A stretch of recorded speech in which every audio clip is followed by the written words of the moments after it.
Hi everyone, I hope you're well. My name is Sabrina Slade. I'm the Vice President of John Rex Endowment, and I'm going to be taking some time to review the slides that were presented at our last Lunch and Learn. It was called Seeing the Whole Picture, an Intro to Systems Thinking. This is going to be an abbreviated version to help those of you all who will be attending our Part 2 session in July, where we will delve deeper into leverage points and systems mapping. And so I hope that you'll be able to have a good idea of what we talked about for those of you all who weren't able to attend. And I'll find a way to put links at the end of this video so that you can see the video that we actually showed, and also to look at the scenario that the tables we're working with during this presentation. One of the things that systems thinking challenges us to do is to try to identify actually what the problem is.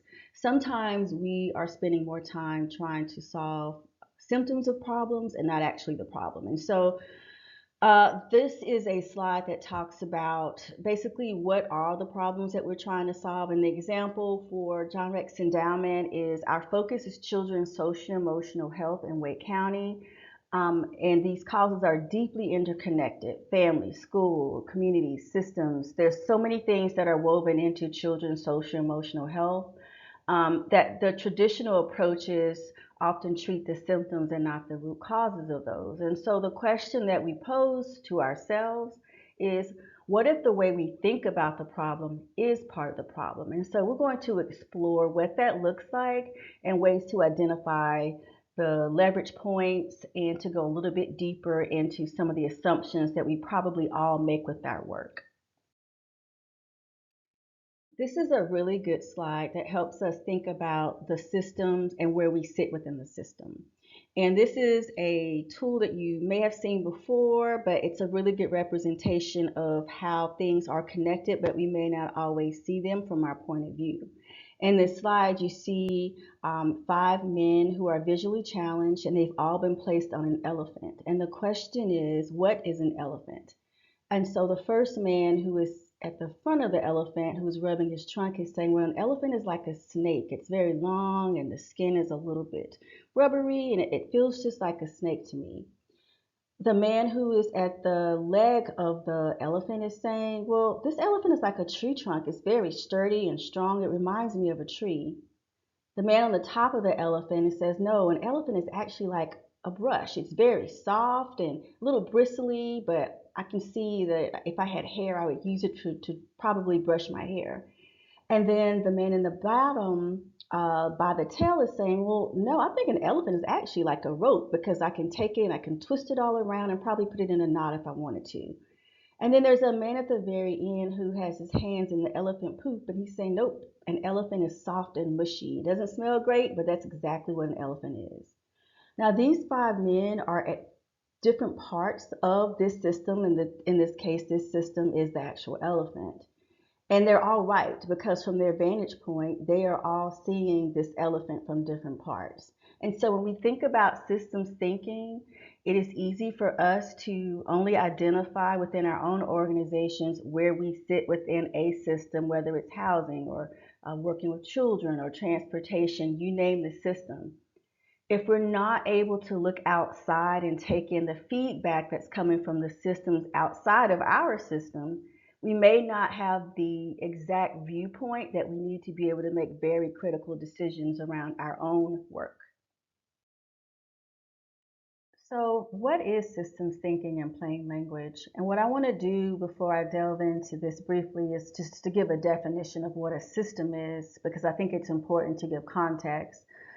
A system is an interconnected set of elements that are coherently organized in a way to achieve something. The way to think about this is think of the car that you may drive and all the parts and pieces that are coming together to make your car actually go down the road. Think about your body, the human body, your blood vessels, your bones, all of those things in your body that are connected in such a way that allow you to breathe or to be able to sneeze or to be able to sleep at night or to keep you alive. Those are the interconnected pieces of a system. A system also has feedback loops, and these actions circle back to create an effect over time, and small changes can ripple in unexpected ways. And I think we see that sometimes when we have a cold, is we know our body is reacting to that because something may not feel right. We may have a fever, and that feedback is coming from our brain to say there may be some type of bacteria or some type of virus, and that's a really good example of what a feedback loop is. And then also unintended consequences. What we don't see can hurt or help us. So solutions sometimes create new problems elsewhere. One of the examples that I like to give about a system is the thermostat that we have in our homes. A thermostat exists to be able to regulate the temperature within our homes, but a thermostat does not exist to try to fight back against the system, in this case, the weather outside of our homes. It's not trying to make it not be so hot, or it's trying to make it not rain. It's actually taking the feedback. For example, it's cooler today. I'm in my home because it's hotter outside, but my feedback loop from my thermometer is to regulate itself, to take that information from the outside to be able to regulate the home to keep it at 74. And vice versa, when my home gets a little cooler, it tries to bump itself back up to 74. So that's an example of a reinforcing feedback loop that is actually doing what it needs to do. But sometimes those feedback loops give us hints of something may be off. And those are the unintended consequences that we see with the systems thinking. And we're going to talk a little bit more about that when we get into session 2 around looking at leverage points and to be able to map out some real scenarios that may be going on in your own organization. So as I mentioned at the beginning of this video, there was a video or is a video that we showed, and it's systems thinking. It's based on a true story from the World Health Organization. I'm going to put that link in the comment section or somewhere embedded with the video that we send out so that you can take a moment to look at it. It's a great example of how taking time to test something helps reinforce other things that may enter a system. And so without giving it away, I hope you can find 3 minutes to take a look at this video from the World Health Organization. So there are two ways of thinking or seeing a problem. One is a very linear way, and one is using systems thinking. I don't believe that every situation needs systems thinking, but if you are looking at issues in your organization that are very complex, solving hunger, solving homelessness, trying to look at ways to reduce the amount of pollution in the air, those are very complicated issues that have so many other systems at play that linear thinking won't help solve the issue or maybe even come up with strategies that you need. And so, what is linear thinking? Linear thinking is there's a problem, we develop an intervention around that problem, we expect an output, and if it works, we check the box and we say it's solved. That is very short term. We call that a quick fix in systems thinking. It may work for a few months or maybe work for a few years. And if you took time to look at the video prior to this slide with the World Health Organization, they had something that they thought was time tested, but it wasn't working. And so time is one of the variables when you're looking at systems thinking of how do you incorporate enough time for something to be proven for that time period. And that brings us to, again, understanding how to think in systems. So systems thinking takes that challenge and it's looking at how the community may be behaving to the issue. How are the policies and the laws that are on the books impacting the issues that you're trying to solve? Another is how are things like funding operating? Do you have enough funding? If you don't have funding, could it be that perhaps you need to look at how to have reserves in case there is a crisis where funding may not be able to come into play? And so these are examples of the ways that we like to think in systems to help us understand at the root of what it is we're trying to solve. What are all of the variables, not to solve for those, but how are they behaving? And if we understand the way that they behave, that helps us come up with better solutions and strategies to help us meet our goal. So at the endowment, we use systems thinking a lot. We know very well that we can't fund our way to change. We need leverage points. As I just mentioned, even looking at children's social and emotional health, which is our focus, it could be any system. If we were only relying on the dollars that we wanted to put out into the community, we know that those dollars may or may not impact policies and laws that are on the books. And so we don't want to put the burden on our grantees to say, if we give you these dollars, we hope you can solve all of the issues around children's social and emotional health. That is an unrealistic way to look at using the resources of the endowment. And so we have steeped ourselves into trying to use systems thinking to help us create better strategies to work with our own leverage points that we found. And again, we're going to talk much more about leverage points in July. But again, the issues are interconnected: mental health, education, family stability, racism. They don't operate independently of each other. And so we must fund at the intersection of all of those. At the intersection are leverage points. These are the small changes in the right places that if we create those or test those, they can really triple or have that ripple effect that I talked about to make impact. And so systems thinking helps us find where to act, not how to act. And then one of the examples is our move to flexible funding. We've been able to do that this year on a much larger scale with some of our partners. And we are trying to use those dollars to, again, not solve the issue, but we want to create the actual conditions so that the organizations working with children's social and emotional health can thrive. And as you know, we know this as well, every organization is different. Our foundation is different from a lot of other foundations in North Carolina, and I'm sure that your organization is too. And so being able to create those conditions where you can thrive helps build that ecosystem that we want to see around children's social emotional health. So what does systems thinking look like at JRE? This looks like a few things. It looks like us listening for patterns. We actively look for reoccurring themes across our grantee conversations, not just the individual stories, but signals in the system.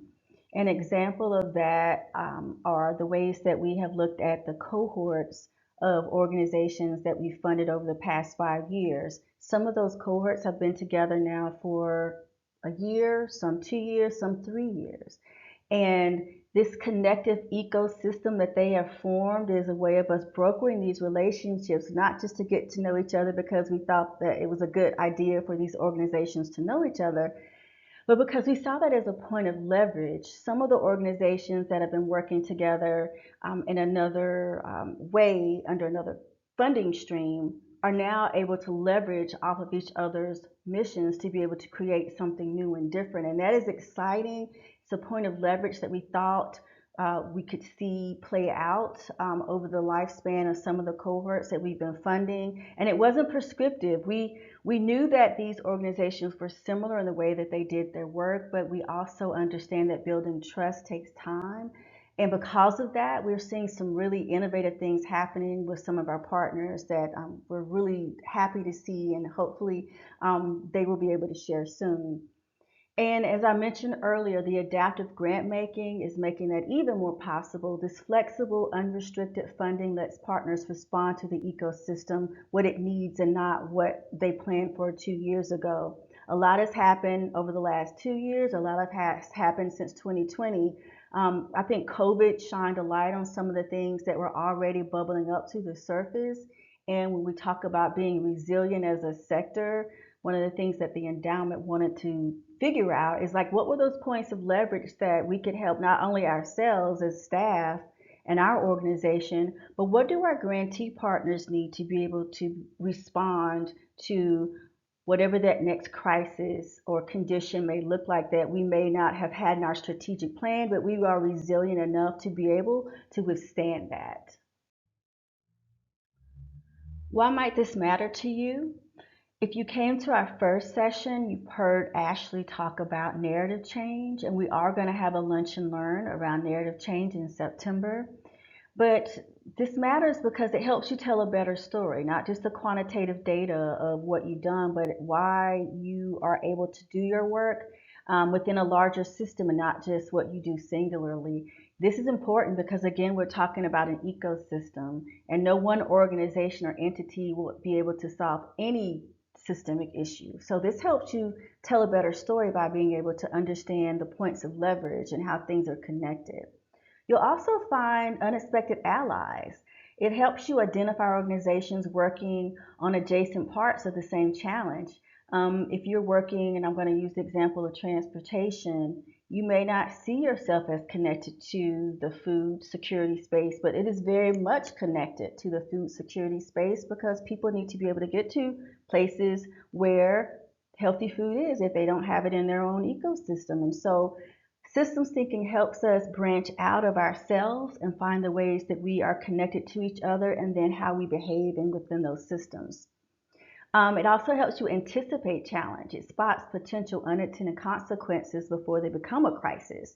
That's a huge leverage point to be able to see in patterns, pattern recognition, but to actually understand that this may be over time something that may not work for us, as I mentioned earlier. And so understanding how to look at the system in that way helps you create those leverage points where you can help mitigate some of that before it actually surfaces.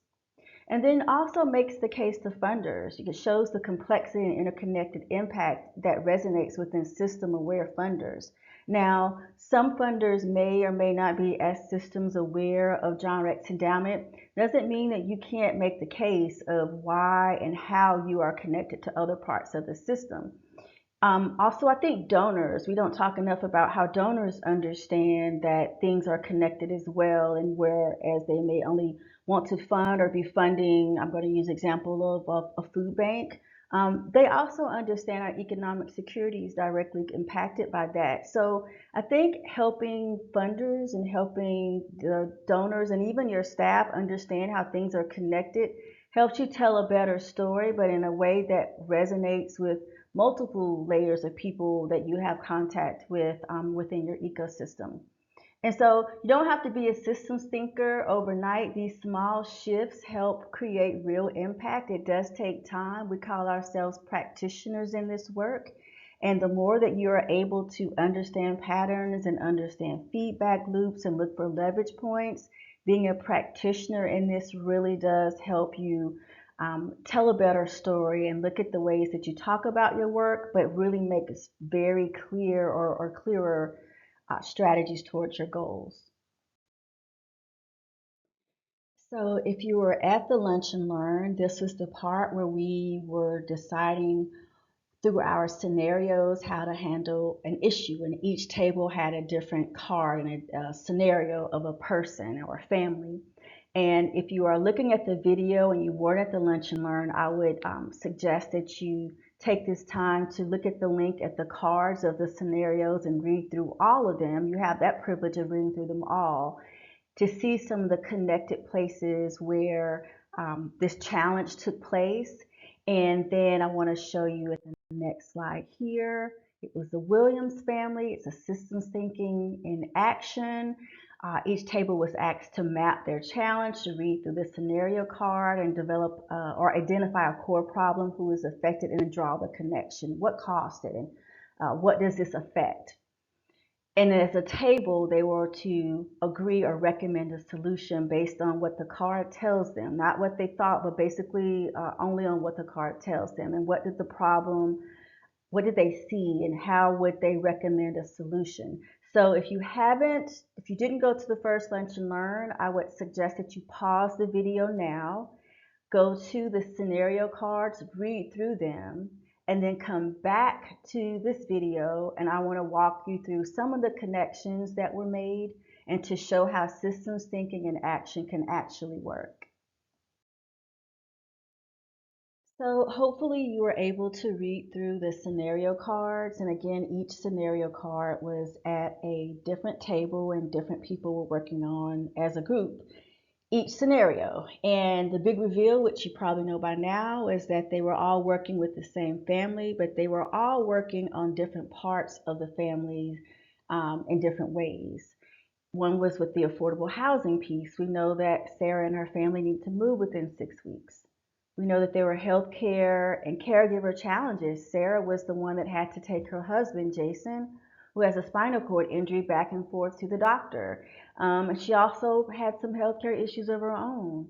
Her children had some issues that they needed attention or supports with at school around an IEP for learning differences, as well as Jennifer, she was showing signs of anxiety.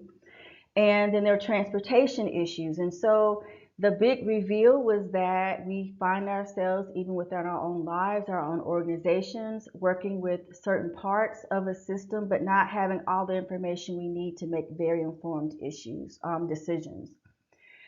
And then this is where we talked about leverage points. Well, then it's not feasible for us to know everything in every situation. So how can systems thinking really help us make better decisions?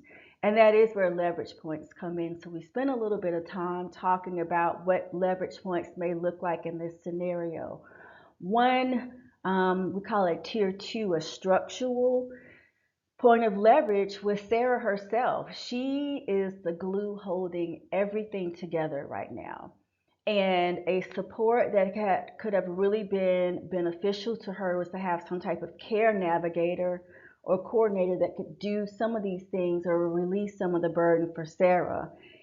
Having that ability to have something coordinated in a way that the people working with affordable housing understood the transportation needs of Sarah and her family is one way to eliminate the burden so that Sarah actually could perhaps get a better job. Another point of leverage is the affordable housing. We know that the housing issue in this scenario is important for multiple reasons.